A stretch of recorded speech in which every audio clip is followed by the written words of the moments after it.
Hello everybody and welcome to zoology वाली madam. मैं हूं कृतिका और आज की इस वीडियो में मैं आपको पढ़ाऊंगी in continuation with the last video brain.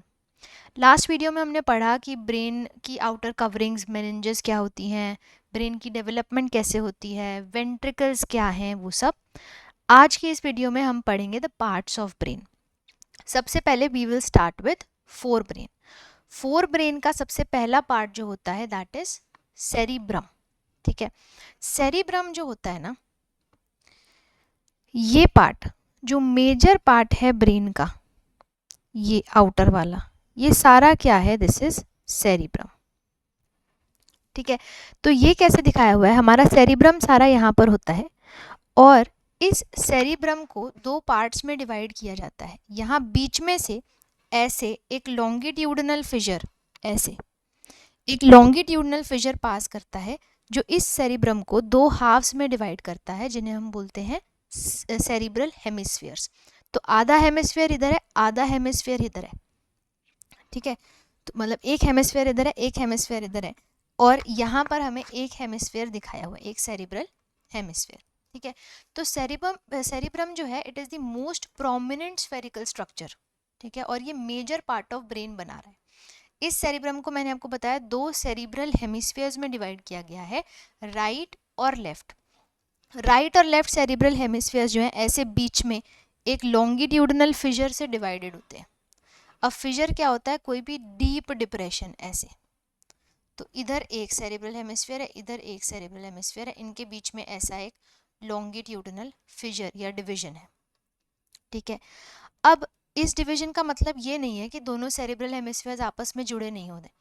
इस सेरिब्रल हेमिस्फीयर को इससे जोड़ने के लिए कुछ ट्रैक्ट्स ऑफ नर्व्स या फिर नर्व फाइबर के बंडल्स जो हैं वो प्रेजेंट होते हैं, जिन्हें हम क्या बोलते हैं, कॉर्पस कैलोसम। जैसे कि यहाँ पर इस फोटो में आपको दिख रहा है, ये हमारा एक सेरिब्रल हेमिस्फीयर है, ये दूसरा सेरिब्रल हेमिस्फीयर है। हम टॉप व्यू देख रहे हैं अगर इसका, तो यहाँ पर एक फिशर है जो इनको डिवाइड कर रहा है। ठीक है, अब ये यहाँ हमें पार्ट दिख रहा है, दिस पार्ट इस कॉर्पस कैलोसम। कॉर्पस कैलोसम में क्या है, ये ऐसी नर्व फाइबर्स के बंडल्स हैं जो इस सेरिब्रल हेमिस्फीयर को अंदर से दूसरे सेरिब्रल हेमिस्फीयर से जोड़कर रख रहे हैं। अब ये सेरिब्रम जो है ना, it is divided into two parts. जैसे हमने एक्सक्रीटरी सिस्टम में किडनी में भी पढ़ा है कि किडनी का जो आउटर पार्ट होता है इसे हम क्या बोलते हैं, कॉर्टेक्स, आउटर ये वाला पार्ट, और इनर होता है मेड्यूला। वैसे ही सेरिब्रम में भी दो पार्ट्स होते हैं, आउटर होती है सेरिब्रल कॉर्टेक्स और इनर होता है मेड्यूला।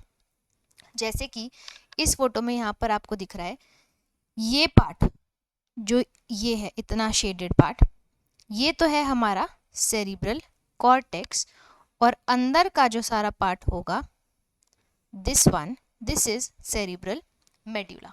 ठीक है, कॉर्टेक्स और मेड्यूला में डिवाइडेड होता है। बात करें कॉर्टेक्स की, तो कॉर्टेक्स में, कॉर्टेक्स को ही ग्रे मैटर भी कहा जाता है। This cerebral cortex is also known as grey matter. ठीक है, क्यों कहा जाता है ग्रे मैटर, क्योंकि इसमें जो न्यूरॉन्स हैं, मैं इसे जूम करके आपको दिखा रही हूँ, इसमें जो न्यूरॉन्स होते हैं ना वो ऐसे प्लेस्ड होते हैं। यहाँ पर इन न्यूरॉन्स की सेल बॉडीज होती हैं और नीचे नीचे इनकी एक्सॉन्स जाती हैं। तो जहाँ पर सेल बॉडीज या साइटॉन्स का बहुत सारा क्लस्टर या पैक्ड होती हैं साइटॉन्स, वो एरिया जो है, ये एरिया ये ग्रे अपीयर करता है।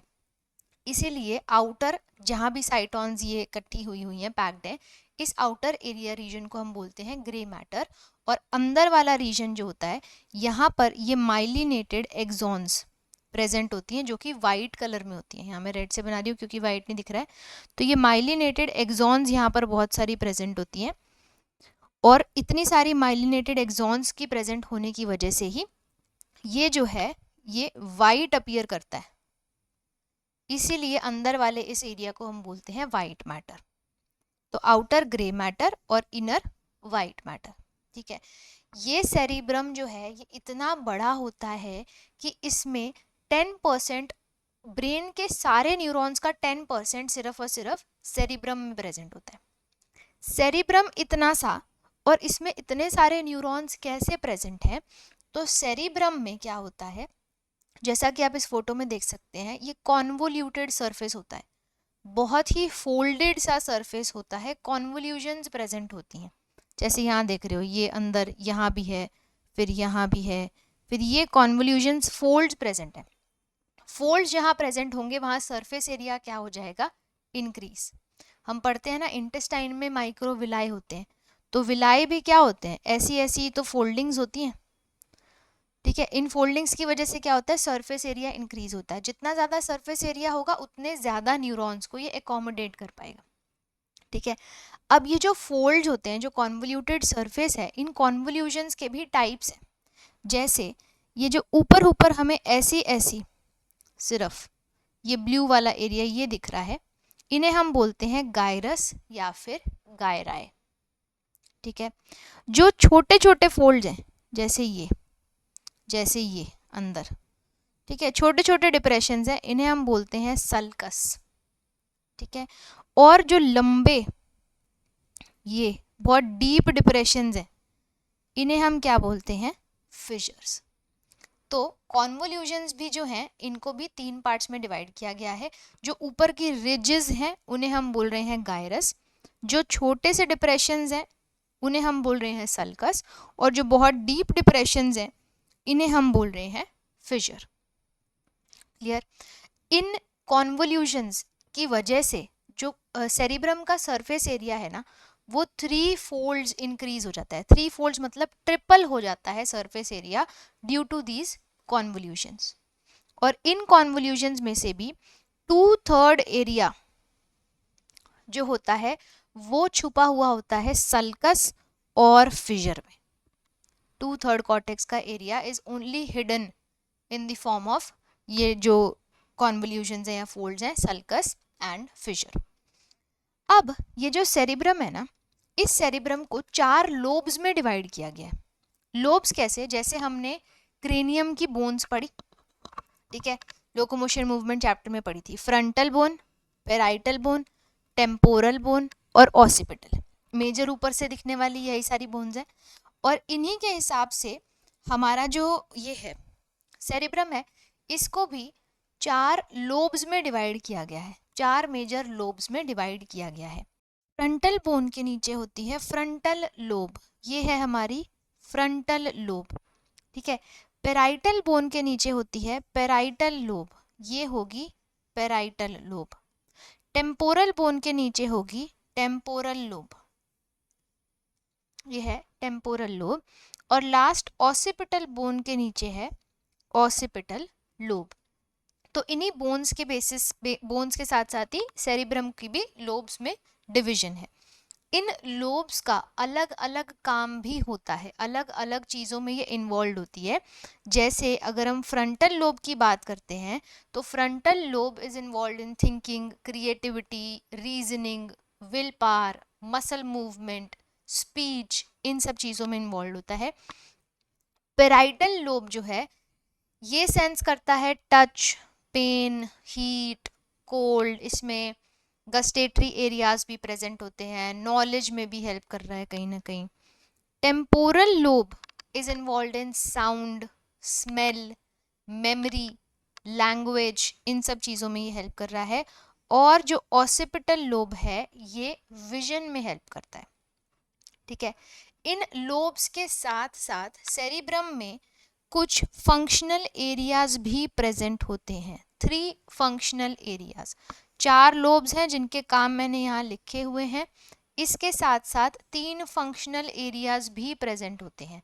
सेंसरी एरिया नाम से पता लग रहा है, मोटर एरिया नाम से पता लग रहा है, and the third is association areas.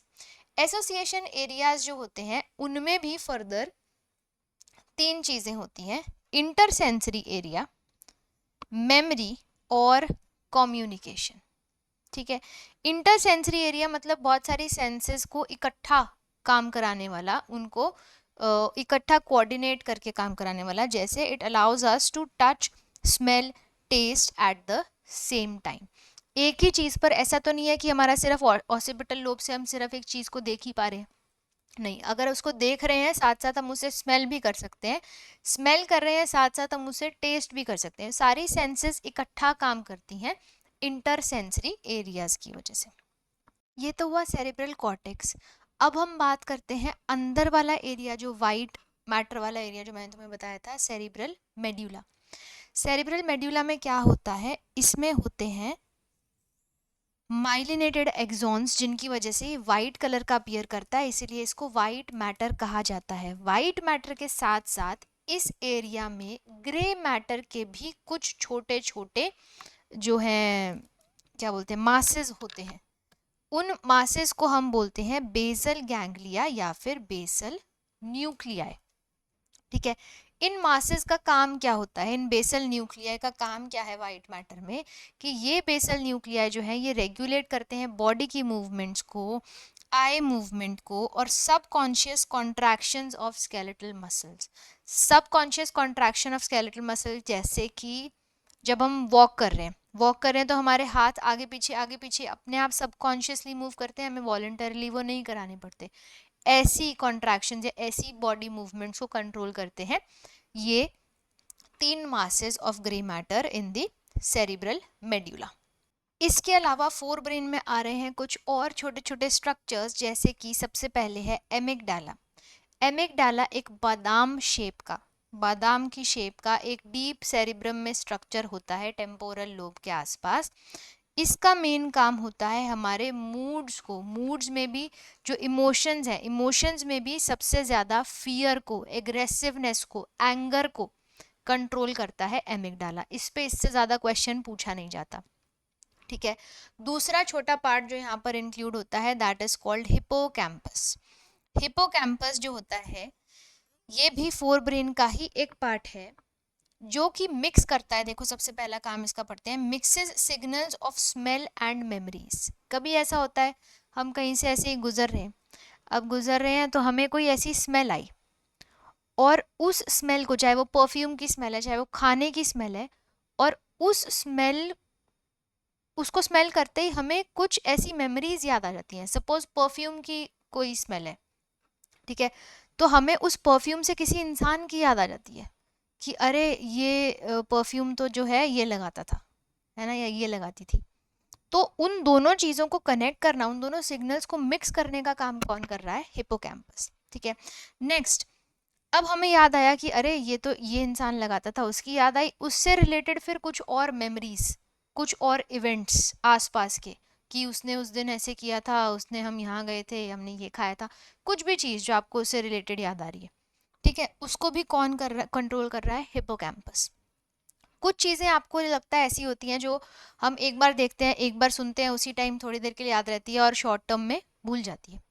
कुछ चीज़ें ऐसी होती हैं जो हमारी इंटरेस्ट की होती है, जो हम बार बार रिपीट करते हैं, रिपीट करने से क्या होता है वो हमें लंबे समय तक याद रहती है। तो कुछ चीज़ें शॉर्ट टर्म मेमोरी में स्टोर होती हैं, कुछ चीज़ें लॉन्ग टर्म मेमोरी में स्टोर होती हैं, और इन दोनों के लिए भी कौन रिस्पॉन्सिबल है, हिपोकैम्पस एक मेजर रोल प्ले करता है मेमोरी में। और इसके साथ साथ लर्निंग में भी, जो चीज़ हम बार बार रिपीट कर रहे हैं उसकी मेमोरी बन रही है, हम उसे लर्न कर रहे हैं। ठीक है, तो जो भी आपको चीज़ नीट के लिए मुश्किल लग रही है उसको बार बार रीड करें।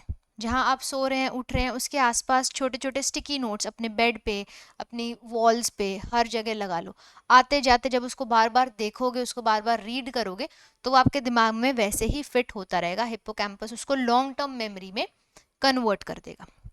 ठीक है, मोस्टली बच्चों का यही क्वेश्चन होता है जब ये क्लास में पढ़ाया जाता है। ठीक है, यहाँ तक हुआ टीलेंसेफेलॉन। टीलेंसेफेलॉन के बाद आता है डायनसेफेलॉन, जिसमें सबसे पहला पार्ट था एपिथैलेमस। एपिथैलेमस स्मॉलेस्ट पार्ट है, जो कि posterior side of third ventricle में प्रेजेंट होता है। इस पे आ जाता है क्वेश्चन। ठीक है, इसकी पोजीशन पे आ जाता है क्वेश्चन। एपिथैलेमस में दो मेजर चीजें हैं, जिसमें से एक आपको याद रखना ही रखना है, which is pineal gland. Pineal gland इस चैप्टर में कर लोगे, यहाँ भी इन्वॉल्व होता है, नहीं तो अगले चैप्टर में, केमिकल वाले चैप्टर में, जब हम ग्लैंड्स के बारे में, एंडोक्राइन सिस्टम के बारे में पढ़ेंगे, वहाँ भी पीनियल ग्लैंड इंक्लूड होगा। पीनियल ग्लैंड रिलीज कर रहा है क्या, मेलेटोनिन। सबको पता होता है, ये बहुत ही कॉमन चीज़ है, मेलेटोनिन स्लीप प्रोमोटिंग हार्मोन है।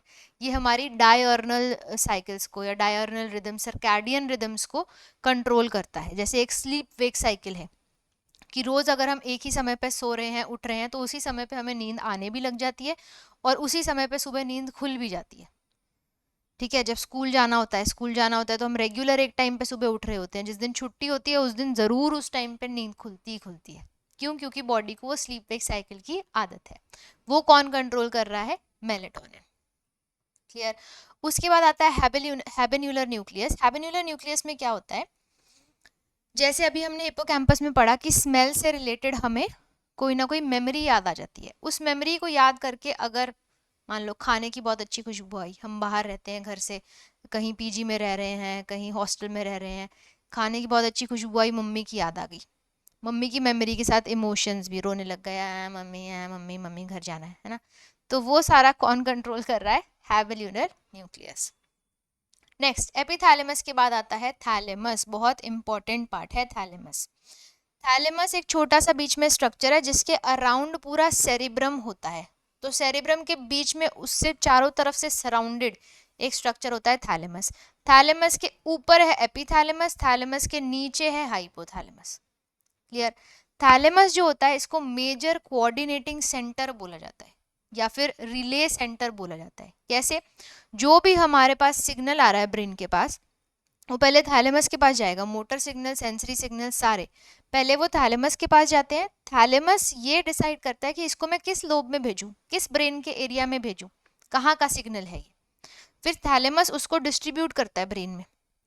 ठीक है, फिर वहां से जो सिग्नल आता है उसको थैलेमस लेता है और आगे बॉडी में भेजता है। तो जैसे हम रिले रेस, जैसे हमने इंटर न्यूरॉन या रिले न्यूरॉन के बारे में ही पढ़ा है कि सेंसरी सिग्नल को लेता है और मोटर न्यूरॉन को देता है। ठीक है, तो वो बीच में जो रिले का काम कर रहा है वो थैलेमस कर रहा है, इसलिए इसको मेजर कोऑर्डिनेटिंग सेंटर या रिले सेंटर भी बोला जाता है। All motor and sensory signals must pass through thalamus to be sensed consciously. फिर लास्ट इसमें आता है हाइपोथैलेमस। थैलेमस के नीचे प्रेजेंट है हाइपोथैलेमस, बेस ऑफ थैलेमस पे। हाइपोथैलेमस भी बहुत ज़्यादा ज़रूरी है, ये भी एक एंडोक्राइन सिस्टम का भी पार्ट है। अच्छा, हाइपोथैलेमस जो है ब्रेन का पार्ट तो है ही है, ब्रेन के पार्ट के साथ साथ ये एंडोक्राइन सिस्टम का भी पार्ट है। हाइपोथैलेमस में जो न्यूरॉन्स होते हैं वो हॉर्मोन्स भी रिलीज कर रहे हैं। ऐसे न्यूरॉन्स को हम क्या बोल रहे हैं? न्यूरोसिक्रीटरी सेल्स। और ये न्यूरोसिक्रीटरी सेल्स जो हॉर्मोन्स रिलीज करेंगे उनको हम बोलते हैं न्यूरो हॉर्मोन्स। ये हाइपोथैलेमस वापस से नेक्स्ट चैप्टर में बहुत अच्छे से डायग्राम के साथ एक्सप्लेन करूंगी, वहां भी ये आएगा। ठीक है, हाइपोथैलेमस का काम क्या होता है? It is the major regulator of homeostasis. अब होमियोस्टैसिस का मतलब क्या है? होमियोस्टैसिस मतलब है कि हमारे बॉडी के अंदर एक स्टेबल इंटरनल एनवायरनमेंट बना के रखना, मेंटेन करके रखना। आउटसाइड एनवायरनमेंट में जो मर्जी चेंज हो रहा हो उसके हिसाब से हमारी इंटरनल एनवायरनमेंट चेंज नहीं होनी चाहिए। इंटरनल एनवायरनमेंट हमेशा स्टेबल रहनी चाहिए, आउटसाइड जो मर्जी हो रहा है रहती है। इसी प्रोसेस को हम क्या बोल रहे हैं? होमियोस्टैसिस। जैसे टेम्परेचर की बात कर लो, आउटसाइड टेम्परेचर जितना मर्जी ऊपर नीचे होता रहे, हमारी बॉडी का एक टेम्परेचर स्टेबल रहता है। ठीक है, तो इसे हम बोल रहे हैं होमियोस्टैसिस। मेजर जो रेगुलेटर है होमियोस्टैसिस का वो हाइपोथैलेमस है। इसके अलावा हाइपोथैलेमस के और भी बहुत सारे काम हैं, जैसे कि हंगर को, थर्स्ट को, temperature, sexual drive, rage, anger, satiety, इन सब को कंट्रोल करता है एपिथैलेमस। बहुत बहुत ज़्यादा इंपॉर्टेंट होता है, इस पे बहुत ज़्यादा क्वेश्चन आते हैं। क्लियर? इस सब के साथ साथ अब एक और बहुत इंपॉर्टेंट चीज जो मैं तुम्हें बताने वाली हूं, दैट इज लिम्बिक सिस्टम। अब क्या हो रहा है देखो, लिम्बिक सिस्टम क्या है? हमने अभी तक जितने भी पार्ट्स पढ़े उनमें से कुछ पार्ट्स ऐसे हैं जो इकट्ठा होकर एक सिस्टम पूरा बना रहे हैं जो मेजरली हमारे इमोशंस को कंट्रोल करता है। That system is called limbic system. इसको इमोशनल ब्रेन भी कहा जाता है। इमोशनल ब्रेन, हमारे जितने भी मेजर इमोशंस होते हैं वो सारे इसी सिस्टम से कंट्रोल होते हैं। हमारा सेरेब्रल कॉर्टेक्स में बहुत सारे एरियाज होते हैं, एमिगडाला, हिपोकैम्पस, ये तीनों मिलके बना रहे हैं लिम्बिक सिस्टम। ठीक है, ये लिम्बिक सिस्टम जो है या लिम्बिक लोब जो है ये अलोंग विद हाइपोथैलेमस, एनसीईआरटी वैसे हाइपोथैलेमस लिम्बिक सिस्टम का पार्ट आता है, कई क्वेश्चंस में ये भी आएगा कि हाइपोथैलेमस लिम्बिक सिस्टम का पार्ट है, तो वो भी है, लेकिन एनसीईआरटी इसको अलग लाइन जैसा लिख देती है कि एमिगडाला हिप्पोकैम्पस ये सब लिम्बिक सिस्टम बनाते हैं, उसके बाद एनसीईआरटी में लिखा है hypothalamus along with limbic system. ठीक है, तो हाइपोथैलेमस को अलग से लिखा हुआ है एनसीईआरटी में, तो यहाँ मैंने भी वही वैसे ही लिखा है कि limbic system along with hypothalamus हमारे सारे इमोशंस को कंट्रोल कर रहा है। जैसे कि इन पे सब पे क्वेश्चन आता है, बहुत बार रिपीटेड क्वेश्चन आता है, पूरा का पूरा ह्यूमन बिहेवियर को कंट्रोल कर रहा है, सेक्सुअल रेगुलेशन, सेक्सुअल बिहेवियर को कंट्रोल कर रहा है, जितने भी हमारे एक्सप्रेशंस हैं, इमोशंस हैं, जैसे एक्साइटमेंट है, रेज है, फियर है, प्लेजर है, एंगर है, सब कुछ, मोटिवेशन, मेमोरी, मोटिवेशन पे क्वेश्चन आ जाता है, मेमोरी पे क्वेश्चन आ जाता है। ठीक है, इन सबको कंट्रोल कर रहा है हमारा लिम्बिक सिस्टम। अब आप कहोगे मेमोरी और फियर, रेज, एंगर यहाँ भी है, ऊपर भी था, तो ऐसा ज़रूरी नहीं होता कि ब्रेन का एक ही सेंटर जो है वही एक ही चीज़ रेगुलेट कर रहा है। बहुत सारे सेंटर्स भी मिलके, बहुत सारे पार्ट्स भी मिलके एक चीज़ को कंट्रोल करते हैं। जैसे कि लिम्बिक सिस्टम का भी यही कंट्रोल करने का काम है, एमिगडाला हमने अलग से पढ़ा, तो वो भी फियर, रेज, एंगर को कंट्रोल करने का काम है। ठीक है, मेमोरी में हमने ये भी बोला, मेमोरी में हमने हिप्पोकैम्पस भी बोला, हालांकि पूरा लिम्बिक सिस्टम का काम भी उसमें भी तो हिप्पोकैम्पस आ ही रहा है, तो वो भी सारा इंक्लूडेड है। ठीक है, तो मेजरली इमोशनल ब्रेन जो हमारा होता है, दिस इज लिम्बिक सिस्टम।